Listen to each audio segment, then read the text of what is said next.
जय गुरु जी। प्यारी संगत जी, गुरु जी के चैनल महाशिव गुरु जी सत्संग में आपका अंजना आंटी स्वागत करती है।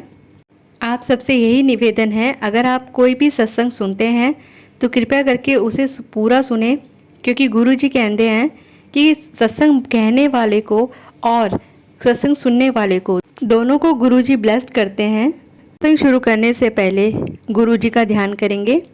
ओम नमः शिवाय, शिवजी सदा सहाय। ओम नमः शिवाय, गुरुजी सदा सहाय। जय गुरुजी, शुक्राना गुरुजी। आज का सत्संग है सुमन आंटी जी का। वह बताती हैं कि मैं अपने पति के साथ साल 1995 में ग्रेटर कैलाश में गुरुजी की शरण में आई। शादी के काफ़ी सालों बाद तक भी हमें कोई संतान नहीं थी और हम बहुत दुखी थे। किसी इलाज से कोई फ़ायदा नहीं हुआ था।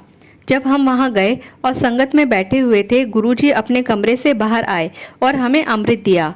हम संगत में पहली बार गए थे, इसलिए अमृत की महत्ता और आध्यात्मिक शक्ति से अवगत नहीं थे।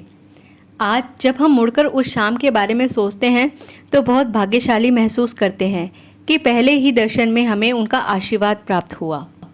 फिर गुरुजी ने हमें एक छोटा सा मौका दिया कुछ बोलने का, परंतु इससे पहले कि मेरे पति पूरी तरह बता पाते कि हम क्यों आए हैं, गुरुजी बोले, अगले साल। यह सब अविश्वसनीय लगता है हर उस व्यक्ति को भी जो पहली बार गुरुजी के यहाँ आता है, कि गुरुजी के कहे हुए शब्दों से सारी परेशानियाँ खत्म हो जाती हैं। पर बिल्कुल ऐसा ही हुआ। गुरुजी की कृपा से हमें अगले साल एक बेटा हुआ। निसंदेह चिकित्सकों के पास इसका कोई जवाब नहीं था और वह हैरान थे। वास्तव में गुरुजी की शरण में आने के बाद उनका आशीर्वाद हमेशा आपके साथ होता है और वही आपको आगे बढ़ने की हिम्मत देता है।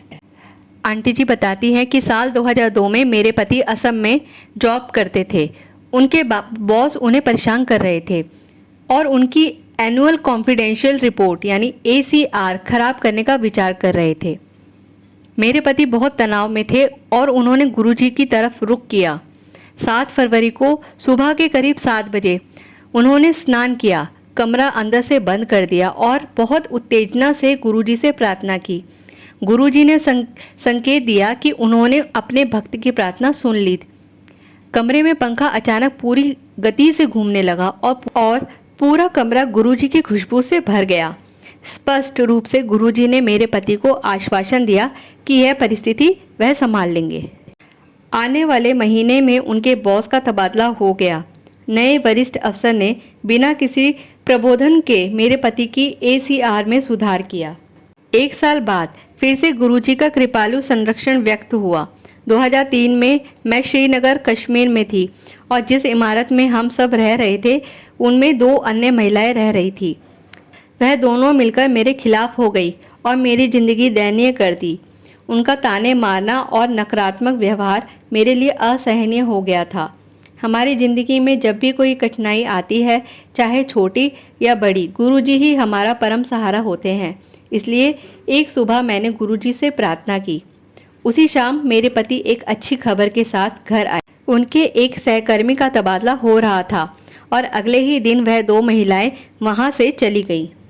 आगे आंटी जी बताती है कि मेरे पति दिल्ली की पटियाला कोर्ट में एक दुर्घटना मुकदमे का सामना कर रहे थे। वह मुकदमा व्यर्थ ही खींचता चला जा रहा था और हर बार सुनवाई के लिए मेरे पति को असम से आना पड़ता। वह साल 2005 था और मेरे पति की जीविका की प्रगति के लिए यह आवश्यक था कि वह यह मुकदमा निपट जाए। निर्धारित तारीख पर जब मेरे पति कोर्ट पहुंचे तो उन्होंने पाया कि उनका वकील अनुपस्थित था। मुकदमा अंतिम चरण पर था और मेरे पति को डर था कि वकील की अनुपस्थिति की वजह से न्यायाधीश आगे की तारीख ना दे दे। पर मेरे पति को हैरानी हुई जब न्यायाधीश ने उन्हें जाकर अपने वकील को ढूंढने को कहा। करीब आधे घंटे बाद न्यायाधीश फिर से आए। तब न्यायाधीश ने अपने सहायक को मेरे पति के पास भेजा और अपना फैसला सुनाया कि मेरे पति अब विमुक्त थे। ऐसा होना असंभव था। स्पष्ट रूप से इसमें गुरुजी का हाथ था। उसी साल मेरे पति दिल्ली से पदस्थानित हुए। यह गुरुजी की कृपा से हुआ, क्योंकि उस समय उनके दिल्ली आने की कोई संभावना नहीं थी। जय गुरुजी। आगे आंटी जी बताती हैं कि साल 2005 में हमने नई गाड़ी खरीदी और जयपुर जाते समय हम सुबह करीब 10 बजे एम्पायर स्टेट में गुरुजी के मंदिर के आगे रुके। हमें परिचित थे क्योंकि संगत रात में ही होती है। उस समय गुरुजी के दर्शन होने की कोई संभावना नहीं थी। हमने बस गुरुजी के आशीर्वाद के लिए उनसे प्रार्थना की। करीब करीब तत्क्षण पूरी गाड़ी गुरुजी की सुगंध से भर गई। हम सब आनंदित हो गए। गुरुजी के आशीर्वाद अनंत है। बहुत सारी बाधाएं और परेशानियां आती हैं जो गुरुजी की कृपा से हमें छू तक नहीं पाती है और जिनके बारे में हमें पता नहीं चलता। यह उनकी कृपा है कि हम उनके चरण कमल में हैं और उनसे जुड़े हुए हैं। उन्होंने हमारा जीवन पूरी तरह से बदल दिया और उसे बहुत सहज बना दिया है। हम उनसे प्रार्थना करते हैं कि उनकी कृपा हम सब पर सदैव बनी रहे। जय गुरुजी, शुक्राना गुरुजी, अनंतम अनंतम शुक्राना गुरुजी। संगत जी, अभी आपने सुना सुमन आंटी जी का सत्संग। संगत जी, और नए नए सत्संग सुनने के लिए हमारा गुरुजी का चैनल महाशिव गुरुजी सत्संग को सब्सक्राइब करें और बेल आइकन जरूर दबाएं, जिससे आपको नए नए सत्संग का नोटिफिकेशंस मिलता रहे। जय गुरुजी, शुक्राना गुरुजी, अनंतम अनंतम शुक्राना गुरुजी।